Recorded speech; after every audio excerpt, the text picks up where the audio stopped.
السلام علیکم ورحمۃ اللہ وبرکاتہ۔ بسم اللہ الرحمن الرحیم۔ باب الربا۔ الربا محرم فی کل مکیل او موزون اذا بیع بجنسہ متفاضلا فالعلۃ فیہ الکیل مع الجنس او الوزن مع الجنس فإذا بیع المکیل او الموزون بجنسہ مثلا بمثل جاز البیع وإن تفاضلا لم يجوز ولا يجوز بيع الجيد بالرديء مما فيه الربا إلا مثلا بمثل فإذا عدم الوصفان الجنس والمعنى المضموم إليه حل التفاضل والنساء وإذا وجد حرم التفاضل والنساء وإذا وجد أحدهما وعدم الآخر حل التفاضل وحرم النساء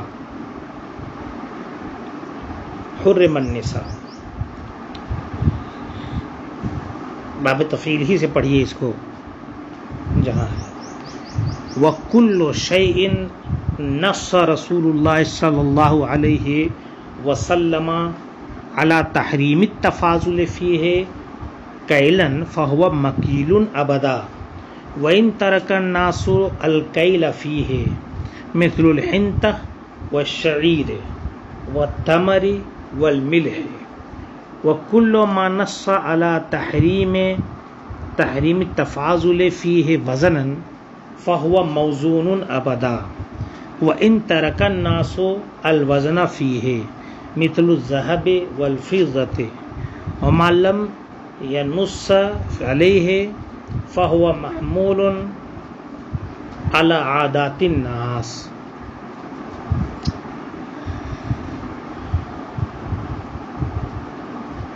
بیع کے مختلف قسموں کو بیان کرنے کے بعد اب یہاں ربا کا ذکر کیا جا رہا ہے۔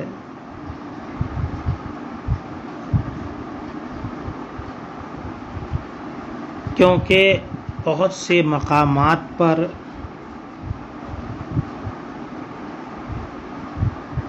بیع اور ربا کا تذکرہ ایک ساتھ ہوا ہے، تو اگر بیع کو سمجھتا ہے آدمی تو ربا کو بھی جاننا ضروری ہے۔ اور وجہ یہ ہے کہ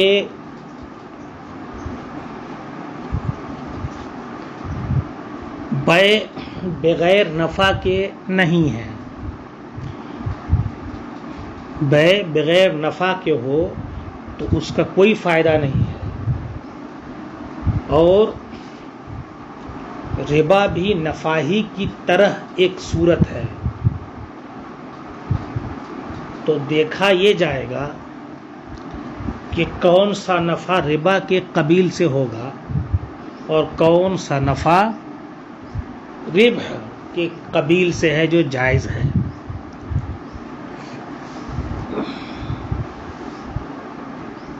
ربا کے قبیل سے جو ہوگا اسے ہم قرآن کے حکم کے مطابق یا ایھا الذین آمنوا لا تأکلوا الربا اضعافا مضاعفۃ یا اس طرح کی جو آیتیں ہیں، احل اللہ البیع وحرم الربا، اس طرح کے جو اقوال ہیں، احکام ہیں، ان سب کے پیش نظر ہم اسے چھوڑ دیں گے اور جو ربح کے ضمن میں ہوگا اس پر عمل کریں گے، اسے لے لیں گے۔ اسی لیے ربا کو شروع کیا۔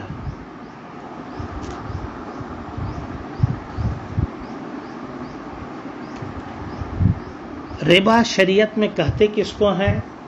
آپ کے حاشیے میں لکھا ہے فضل خال عن عوض بمعیار شرعی مشروط لأحد المتعاقدین فی المعاوضہ، ایسی زیادتی جو عوض سے خالی ہو۔ عوض مطلب جس کے بدلے میں کچھ نہ ہو، بمعیار شرعی، اور یہ زیادتی شرعی پیمانے کے ذریعہ ہو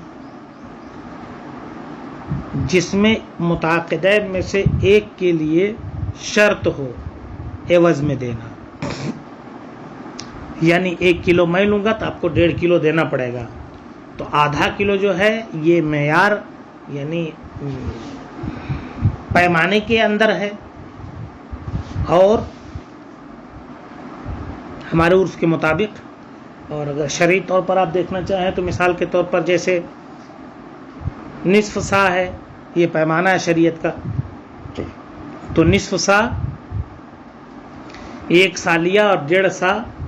دے گا، تو آدھا سا اضافی کی شرط ہے جس کے مقابلے میں کچھ نہیں ہے، اسے ربا کہتے ہیں۔ خیر، حکم کیا ہے؟ فرمایا الربا محرم فی کل مکیل او موزون، اس ربا جو ہے یہ حرام ہے ہر کیلی اور وزنی چیزوں میں۔ زیادتی تو بہت ساری چیزوں میں ہو سکتی ہے، لیکن ربا خاص ہے، اس لیے کہ یہ منسوس ہے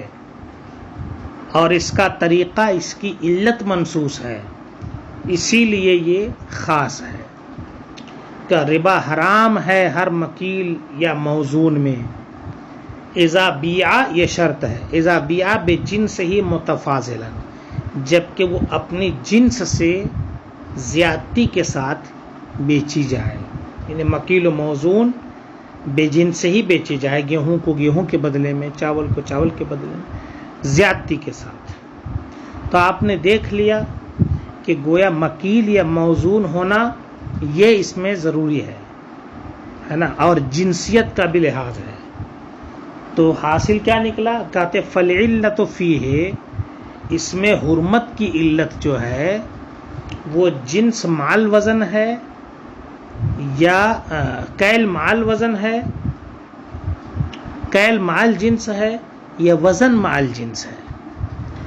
اس کو ایک جامع لفظ میں آ گیا، پڑھیں گے قدر مال جنس۔ قدر 2 طرح سے ہے، کیل اور وزن 2 طریقے سے ہے، تو قدر مال جنس جو ہے اسے ہمارے یہاں علت مانتے ہیں، اور دیگر ائمہ کرام دوسری چیزوں کو علت مانتے ہیں۔ خیر، ہم اس بحث کو یہاں نہیں چھیڑیں گے۔ فرماتے ہیں فَإِذَا بِيعَ، جب بیچا جائے مکیل کو یا موزون کو بیچا جائے، بے جنس ہی، جنس کے ساتھ برابر برابر، جاز البیع، تو یہ بیع کیا ہوگی؟ بالکل جائز ہوگی۔ وَإِن تَفَاضَلَ،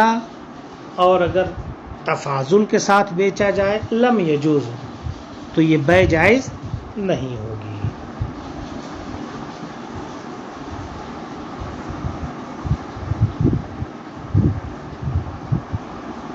ربا کی 2 صورتیں ہیں،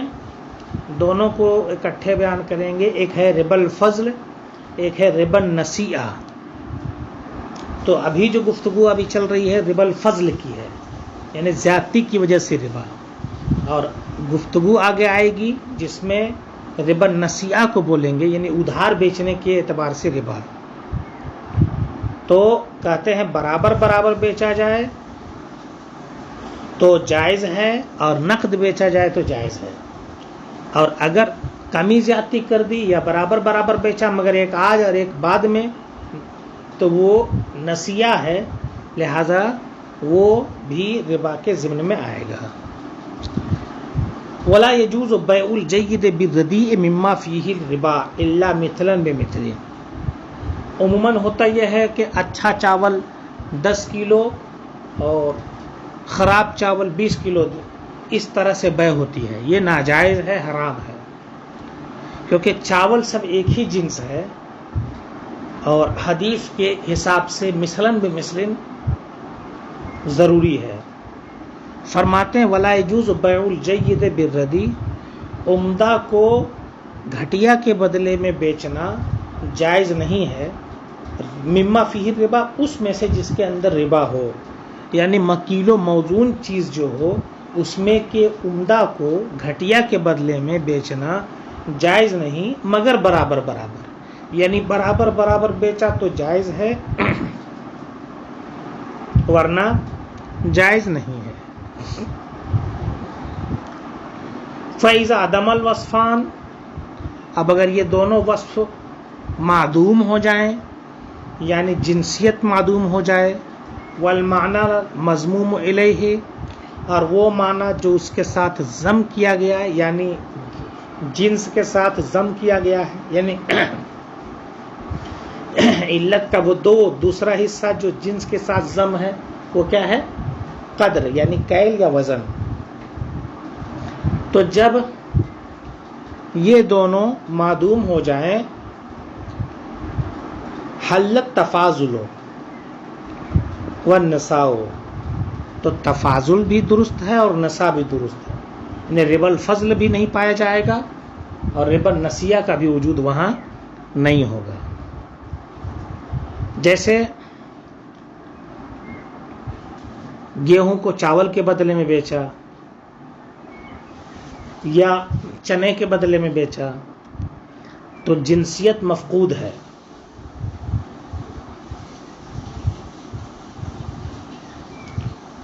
لیکن قدر کا معنی پایا جا رہا ہے۔ لیکن اگر گیہوں کو کپڑے کے بدلے میں بیچا یا چاول کو انڈے کے بدلے میں بیچا تو یہاں جنسیت بھی مفقود ہے اور قدر بھی مفقود ہے، کہ ایک طرف کپڑا ہے جو گز سے بیچا جاتا ہے، نہ کیلی ہے نہ وزنی ہے، اور ایک طرف گیہوں ہے، ایک طرف انڈا ہے جو عددی ہے، کیلی وزنی نہیں ہے، اور دوسری طرف چاول ہے جو کیا بولتے کیلی ہے، آج کے حساب سے وزنی ہے۔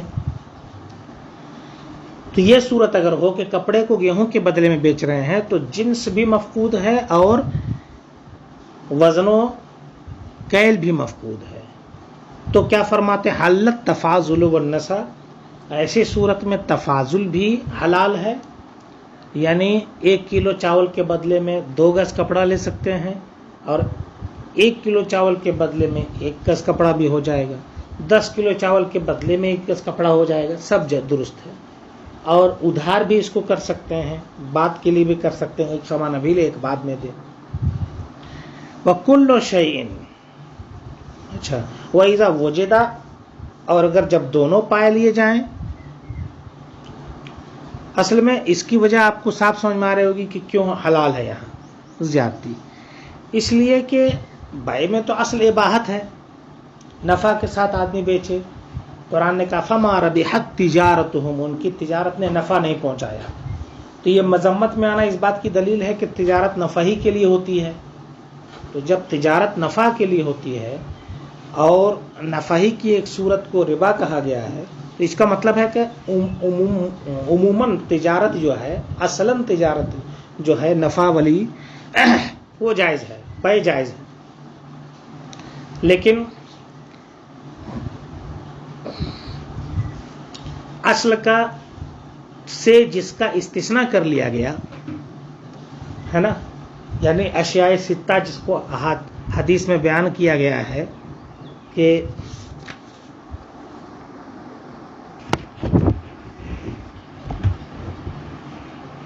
الحنطۃ بالحنطۃ والشعیر بالشعیر والتمر بالتمر والملح بالملح والذهب بالذهب والفضة بالفضة مثلا بمثل یدن بیدن، یہ صورت ہے۔ یدن بیدن یہ فوراً حکم دیتا ہے کرنے کا، اور مثلاً بمثلن یہ برابری کا حکم دیتا ہے۔ مثلاً بمثلن ربا الفضل کو توڑ رہا ہے، اور یدن بیدن یہ ربا النسیہ کو توڑ رہا ہے۔ تو کہنے کا مطلب یہ ہوا کہ چونکہ یہ منقول ہے اصل حکم کے سے استثناء کرتے ہوئے، تو جس کا استثناء کیا گیا وہی چیزیں، جس وجہ سے استثناء کیا گیا وہ وجہ برقرار رہے گی، ہے نا، اور جس طرح کی چیزوں کا استثناء کیا گیا اسی طرح کی چیزیں مستثنیٰ ہوں گی، اور اس کے علاوہ میں اس کو نہیں رکھا جائے گا۔ آگے فرماتے وَإِذَا وُجِدَ، اور جب یہ پائے جائیں گے، ہے نا، تو تفاضل و نساء دونوں کے دونوں حرام ہو جائیں گی۔ وَإِذَا وُجِدَ أَحَدُهُمَا، اور جب ان میں سے ایک کا وجود ہو اور دوسرے کا عدم ہو تو تفاضل حلال ہے لیکن نساء بہرحال حرام ہوگا۔ جیسے کہ کپڑے کو کپڑے کے بدلے میں بیچا تو یہ نہ عددی ہے، نہ یہ کیلی ہے، نہ وزنی ہے، لہذا کمی زیادتی درست ہے، مگر کپڑے کو کپڑے کے بدلے میں بیچا تو ایسی صورت میں نقد ہی بیچنا پڑے گا، ادھار نہیں کر سکتا۔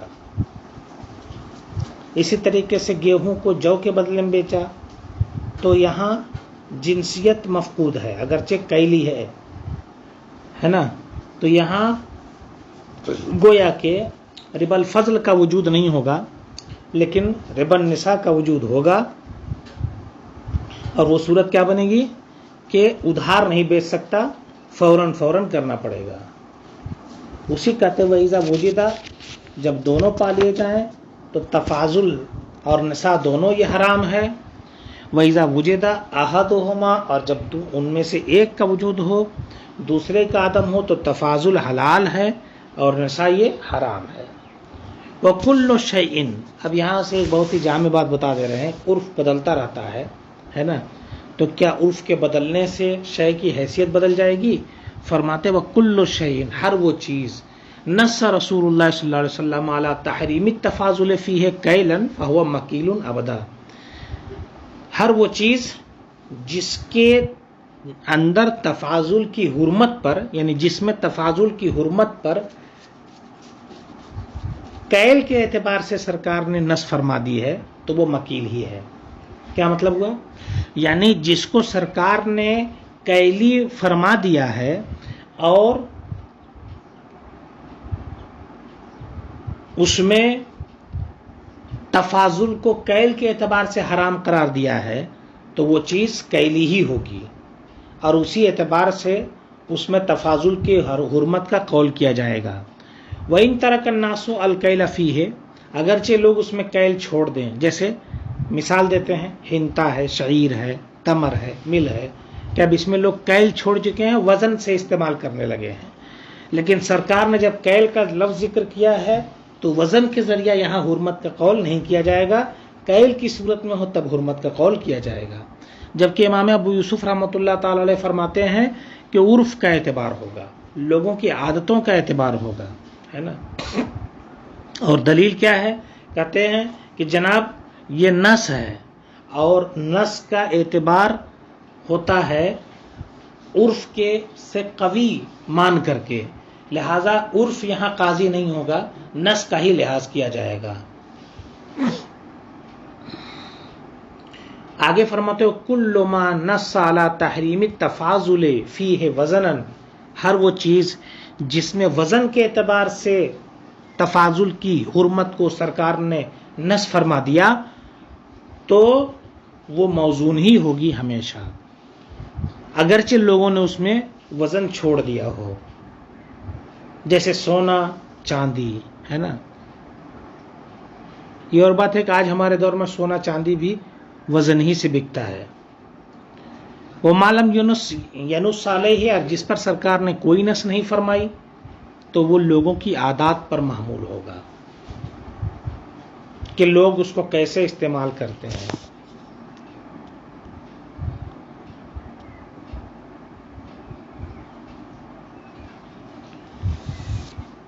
اس کا مفہوم یہ ہوا اس پوری گفتگو کا کہ کوئی چیز سرکار کے دور میں کیلی تھی اور سرکار نے فرمایا کہ اس کیلی چیز کو برابر بیچنا درست ہے۔ یوں سمجھیے ایک سا کو